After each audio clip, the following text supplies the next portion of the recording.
Hello friends, চলে আসলাম নতুন একটা ভিডিও নিয়ে। আমার আজকের ভিডিও খুব অল্প সময়ে বাটা মশলা ছাড়াই অল্প মাংস দিয়ে ভুনা খিচুড়ি। তো প্রথমে আমি মাংসগুলোকে ধুয়ে নিয়েছি, তারপর লাগবে আমার চাল, ডাল, রসুন কুচি, পেঁয়াজ কুচি এবং আলুগুলো টুকরো করে নিয়েছি। তারপর আমি চুলায় কড়াইটা বসিয়ে দিয়েছি। তারপর আমি কড়াইটা গরম হওয়া পর্যন্ত অপেক্ষা করব। তারপর পানিটা শুকিয়ে গেলে তাতে আমি অল্প পরিমাণে তেল দিয়ে নেব। তারপর সেই গরম হওয়া তেলে আমি তেজপাতা, তারপর গোটা মশলা, পেঁয়াজ কুচি এগুলো ভালোভাবে আস্তে আস্তে নেড়ে নেব।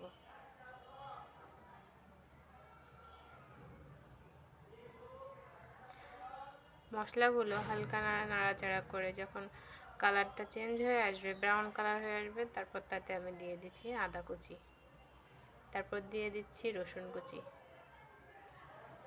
তারপর দিয়ে দিচ্ছি কাটা আলুগুলো। এগুলোকে আবার আমি ভালোভাবে নাড়াচাড়া করে নেব। আজকে আমরা কোনো প্রকার বাটা মশলা ইউজ করব না। তারপর আমি কাটা মাংসগুলোকে দিয়ে দিয়েছি। এগুলো কিন্তু আমার খুবই অল্প মাংস, জাস্ট কয়েক টুকরো মাংস, সেগুলোকে আমি আবার টুকরো টুকরো করে নিয়েছি। তারপর একটু লবণ দিয়ে দিচ্ছি। তারপর অল্প পরিমাণে পানি দিয়ে নিয়েছিলাম, যেহেতু এটা কোনো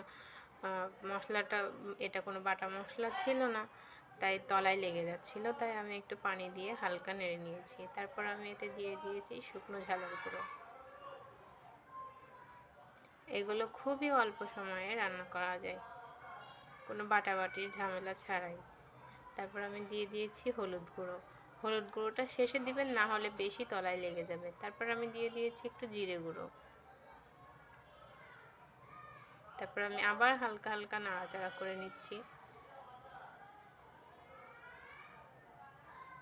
তারপর আমি চাল আর ডালটা ধুয়ে রেখেছিলাম, সেটা আমি দিয়ে দিয়েছি। এবার কিছুক্ষণ নাড়াচাড়া করে একটু কষাই নিয়ে তারপর আমি গ্যাসটা অফ করে দেবো। কি অবাক হলেন? হ্যাঁ, আমি গ্যাসটা অফ করে দেবো। এবারে যে পরিমাণ মতো পানি দিয়ে পরিমাণ মতো পানি দিয়ে দিয়েছি। এবার এই পরিমাণ মতো পানি দিয়ে এটা আমি বসিয়ে দেব রাইস কুকারে। আমি রাইস কুকারে বসিয়ে দিয়েছি। এবার ওর মতো ওটা হতে থাকবে, আর আমি আমার বাকি কাজগুলো করে আসব। খুবই অল্প সময়ে হয়ে যাবে না খিচুড়ি?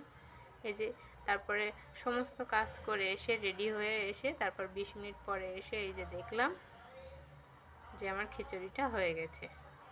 জাস্ট আধা ঘন্টার মধ্যে আমার খিচুড়ি কমপ্লিট। আধা ঘন্টার 20 মিনিট কিন্তু আমার রান্না করতে সময় লাগেনি। এই 20 মিনিট আমি অন্য কোনো কাজ করে নিয়েছি। আমার খিচুড়ির ফাইনাল লুকটা। এটা খেতে কিন্তু দারুণ হয়েছিল,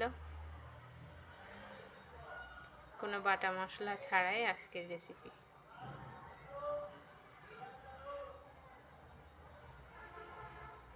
আমরা যারা খুব ব্যস্ত থাকি, যাদের হাজব্যান্ডের অফিস থাকে বা নিজেদের অফিস থাকে, আমরা কিন্তু সকালে এরকম একটা চটপট রেসিপি আমরা করে যেতে পারি। এটা আমাদের লাঞ্চেও আমরা নিয়ে যেতে পারি বা হাজব্যান্ডের লাঞ্চেও আমরা দিতে পারি। আমার খিচুড়ির ফাইনাল লুকটা। তো আজকে এ পর্যন্তই। ধন্যবাদ সবাইকে। সবাই লাইক, শেয়ার, কমেন্ট করবেন, এবং যেখানে বুঝতে পারবেন না অবশ্যই আমাকে কমেন্ট করবেন, আমি বুঝিয়ে দেওয়ার চেষ্টা করব ইনশাল্লাহ। আল্লাহ হাফেজ।